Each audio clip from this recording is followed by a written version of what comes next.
Moi, c'est Éoline Ratlas et je suis comédienne dans le projet. Bonjour, moi c'est Alex Lobo et je suis comédienne dans le projet. Bonjour, moi c'est Jean Leroy et je fais la mise en scène du projet.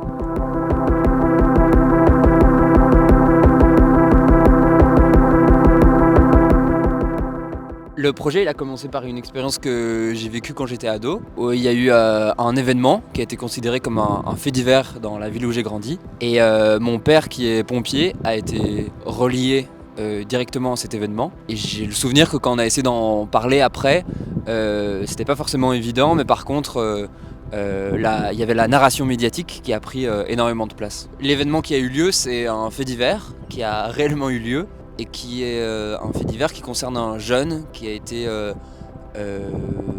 torturé durant toute une soirée par d'autres jeunes et puis qui a finalement été poussé dans la Meuse. Au plateau, on aborde les histoires qui se sont déroulées après. On aborde ça avec un groupe d'acteurs et d'actrices qui se basent sur des documents. Et nos documents, c'est des témoignages de paroles de personnes qu'on a rencontrées et des dessins d'ados. Et du coup, en amont du travail de la mise en scène et du plateau, on a été rencontrer pas mal de jeunes en maison de jeunes. Du coup, on a fait plusieurs ateliers avec LE. Oui, mais du coup on est passé à l'exercice du dessin pour pas spécialement mettre des mots là-dessus. Il y a quelques mots qu'on utilise, quelques interviews qui ont été faites aux jeunes qu'on dit au mot près dans la pièce. Et les dessins sont aussi utilisés sur le plateau. Et c'est de la matière en fait pour nous au final, pour raconter cet après événement quoi. Je pense que c'est du théâtre documentaire parce que ça se base sur des documents, mais peut-être la seule différence c'est que nous les documents ici on avait envie que ce soit aussi des documents qui ne sont pas toujours des documents qui paraissent officiels et ultra importants. Et c'est des documents qui sont plus sensibles comme des dessins.